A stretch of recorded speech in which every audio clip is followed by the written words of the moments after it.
If you've ever taken a close look at the coordinates on the minimap, you may have noticed that walking through a door or down a ladder can move you hundreds of meters from where you started. That's because the inside of that building is actually way out here in the void. And there are a lot of interesting things hidden out here if you know where to. Oh, what is that? And why is there a big A on it? I can answer both of those questions, so let's start there. This is the asylum, which is what the A stands for. How do I know it's called that? Just a hunch. Okay, and it's written in the game files. The developers used this spot to load NPCs in advance, so they're ready when needed for certain dialogues and cutscenes, as well as items that they don't want lying around in the world where you might stumble onto them. A quick disclaimer. I'm using external tools to easily reach these locations, but this is the unmodded, normal version of the game. Okay, let's get started with the Goblin raiding party waiting patiently for their chance to attack the Grove. If you attack them here, the cutscene will actually trigger, though the camera does get a little confused. Open the bloody gate! Nobody gets in! Zevlor's orders! Provoke the blade! And suffer its sting. Omeluum hangs out here when he's not in the Myconid colony, though you can't actually talk to him here. In fact, he won't talk to you anywhere outside of his favorite spot in the Underdark. Here we have the Druid sentries that show up in the Grove to announce the attack on the Tieflings if you do something to annoy the Druids. The idol! It's gone! Stolen! The time has come. Remove the outsiders! After Voss's red dragon destroys the bridge, don't worry about those flaming fists. They didn't die, they just teleported up here. See, they're just fine. What's on the other side of that bridge anyway? It's the road to Baldur's Gate, right? Oh. This area looks empty, but there's actually something hiding here in a special state called offstage. This makes it invisible and non-interactable, which is good in this case since the spectator is naturally hostile. The reason it's here is because it's waiting to pop out of the iron flask if you actually decide to open it up. This unassuming lady is the Absolute, or more specifically, the disembodied voice. During the cutscene that triggers when crossing the bridge into the Goblin camp, this is who is actually talking to you. Hear my voice. Obey my command. Anytime someone other than the narrator speaks in a conversation or cutscene, the voice must be attached to somebody loaded into the current map. Oh hey, it's Gerson the Bent that Proxy found. The only purpose of this NPC is to distract you with a bit of dialogue if you're in the Grove when it's time for the Tieflings to all teleport into their new positions. Not that he does a great job of hiding it, but if he's not around, it is pretty jarring. But what about those other backup Tieflings that can show up during the camp party? Why aren't they also up here in the asylum? Because they're already in your camp. All the time. You just can't see them because they're off stage, just like the spectator. Watch out, Baldur's Gate. Shell's coming for you. In fact, all 6 of them are also in your camp dead. Because they are the Tiefling corpses that the goblins are picking over during the evil camp party. There are some friends of Halsin's also waiting off stage right here. If you free Halsin from his cage, but then join the goblins and slaughter the Grove, he'll show up in your camp for revenge, and these are the 2 animals that help him during that fight. Oh no. I hate wolves. Oh, right. Sorry, Shadowheart. I forgot about that whole wolf thing. I'll get rid of him for you. Speaking of Halsin, this book has weirdly complex Oh, hold on. All right, Gale. This better be important. Carsus.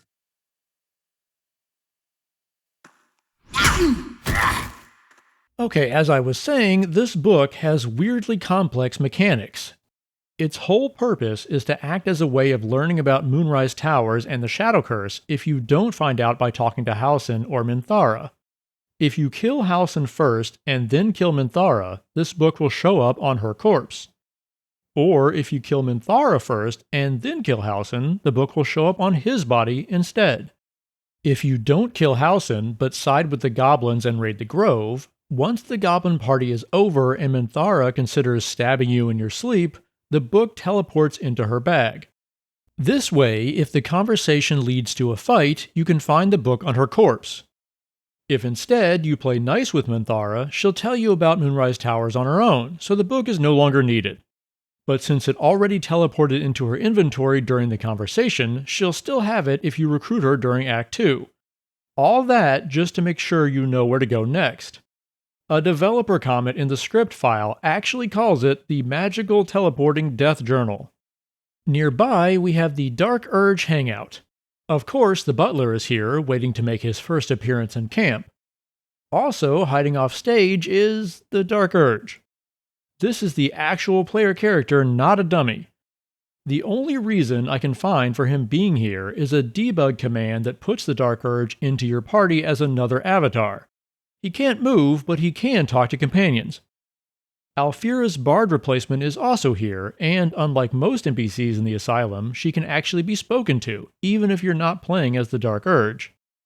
Is there someone who you think you might love? Oh, come on. I won't tell. I mentioned the butler waiting to make an appearance in camp, and the first time he shows up is to congratulate the Dark Urge on killing the bard and to hand over your cloak as a prize. This cutscene is one of very few in the game that takes place in a special, unique location called a private camp room. Every camp has one, and on the Act 1 map, each one is hidden 100 meters below the camp itself. It's wild how much work went into crafting these areas when they may never even be seen by most players. If you look carefully during the Dark Urge cutscene, you can spot this painting in the background, which isn't anywhere in the normal camp area. You can't actually move around in these rooms or in most other dedicated cinematic areas due to the lack of an AI grid, which is what the game uses to map out walkable terrain. Oh, and the butler already has that cloak sitting in his bag, just asking to be pickpocketed. Of course, Mizora is here, preparing to show up in camp and chastise Will. Though after that first visit, she doesn't return to the asylum, so where is she? You guessed it, she's just chilling in your camp, off stage. The only reason Cazador is here in Act 1 is so that he can show up for a few seconds in a dream scene when playing as Avatar Astarion. And this is the real Cazador from Act 3, not a dummy, which is the main reason you don't want to start a fight up here. Since I mentioned Astarion, let me show you the location where his romance scene takes place. For some reason, it has a very small walkable area right here, which means you can help yourself to this wine and take a nap in the bedroll. Next, we've got the Raphael gang, including these 4 Raphael dummies with various different hairstyles. These were intended to be used in the future for a scene where Raphael comes to camp to reveal secrets about the companions.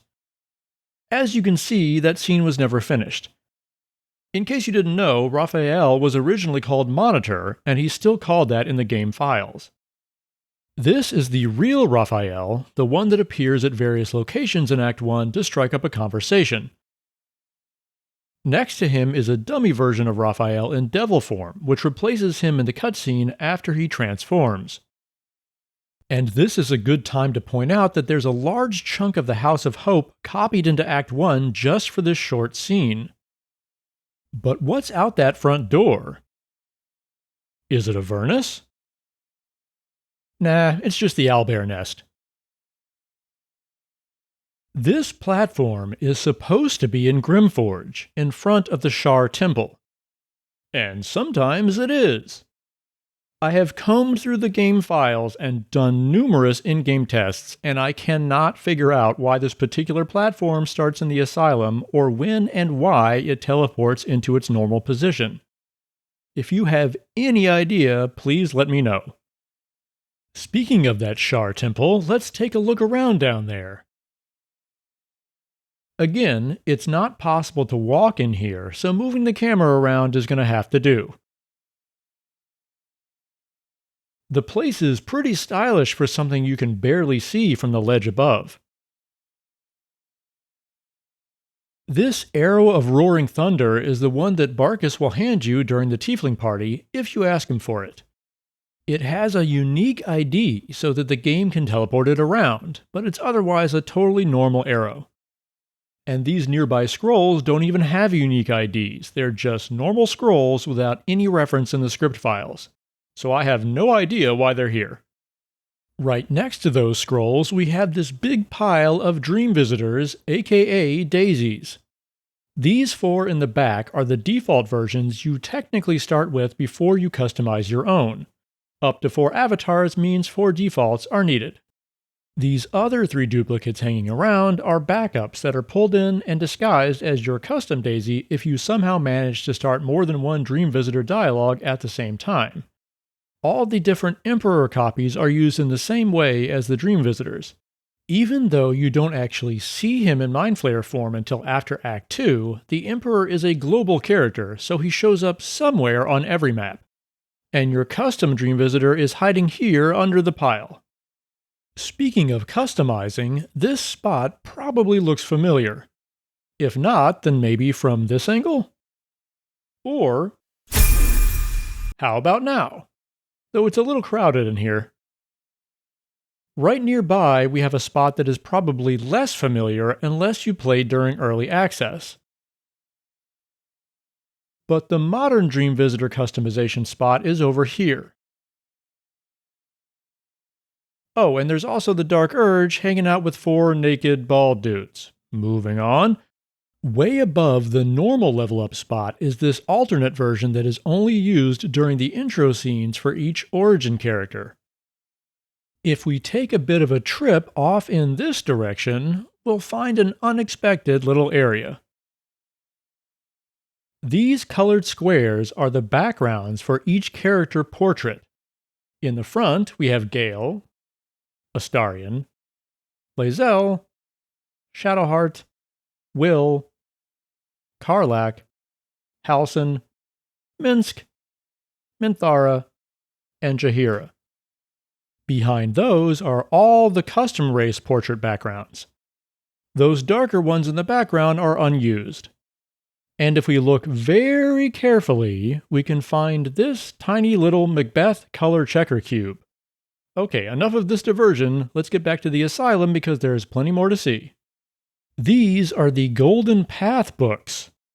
You can't actually read them, but examining them will describe a series of instructions meant to set up a demo of the game. And each book also has an associated spot on the map in the early parts of Act 1. These books have been here a long time, since way back in early access. But even the oldest videos that I can find of the game being shown off during development don't seem to match the situations described in these books. The only mention of them in the scripts even says they're obsolete. The pouch is empty, but the old script has a list of a few random consumables that may have been intended to be inside.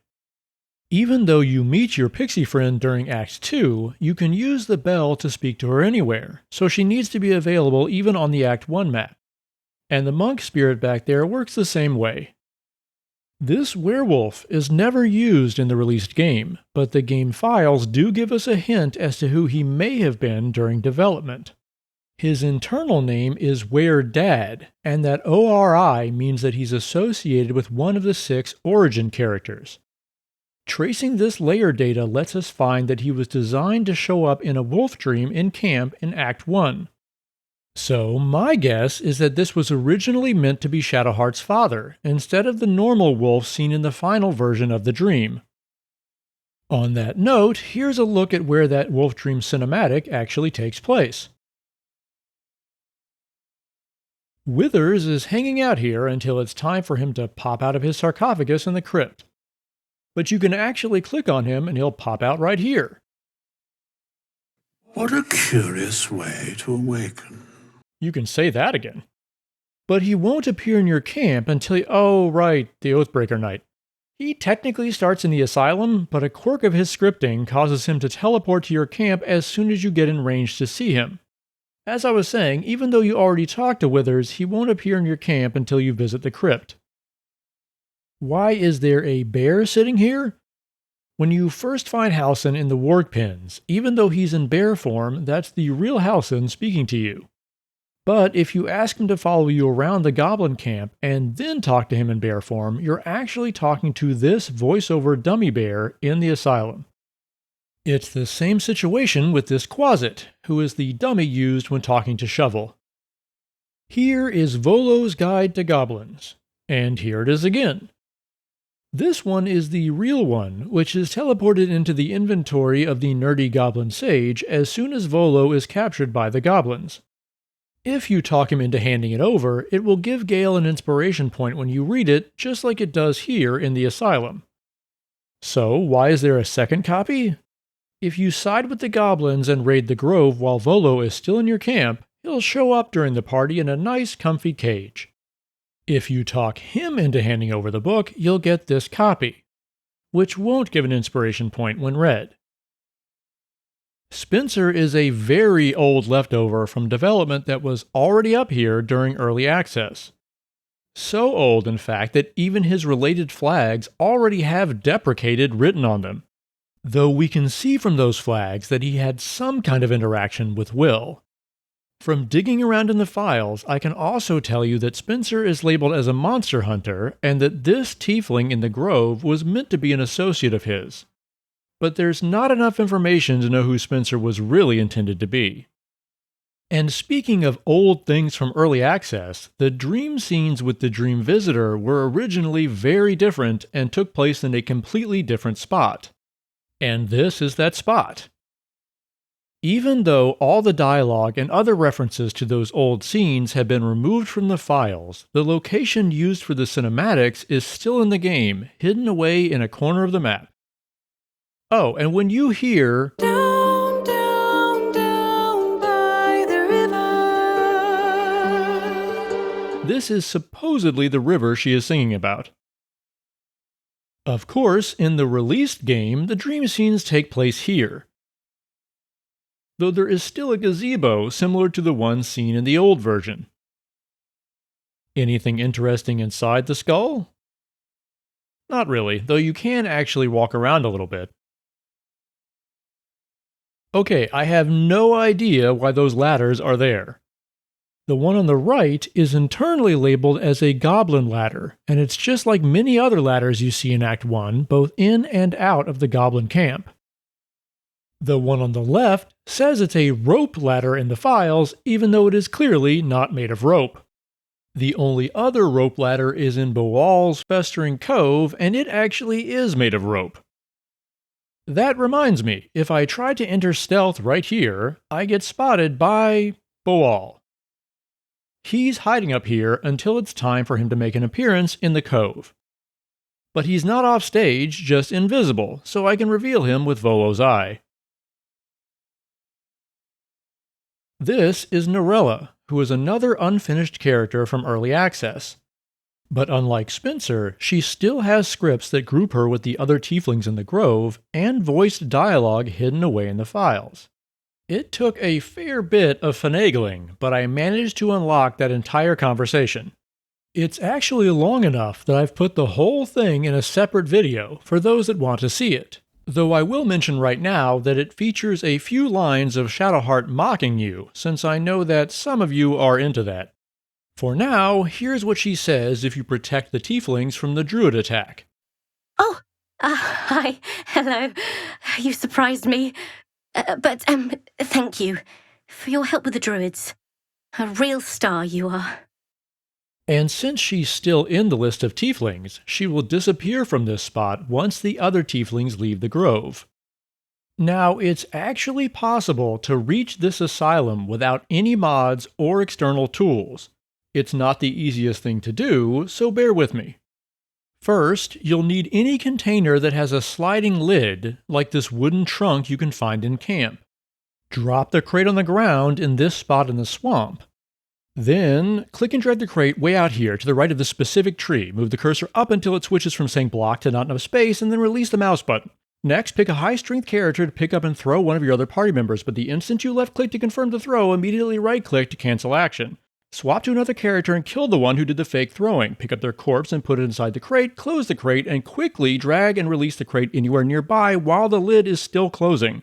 If you timed it right, the crate will go flying off to where you dragged the cursor earlier. Switch to the living character you first picked up and then save the game. Reload that same save and you've made it to this Act 1 asylum. Did you get all that? Oh, and feel free to drag your dead friend out of the crate and revive them. And while we're in the swamp, let me show you something else.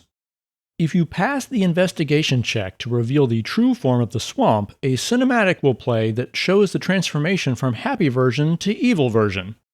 There is an entire copy of both versions of the swamp out here in the void, just to facilitate that one quick cutscene. I specified that crate flinging trick will get you to that particular asylum because there is one on every map in the game, no matter how small.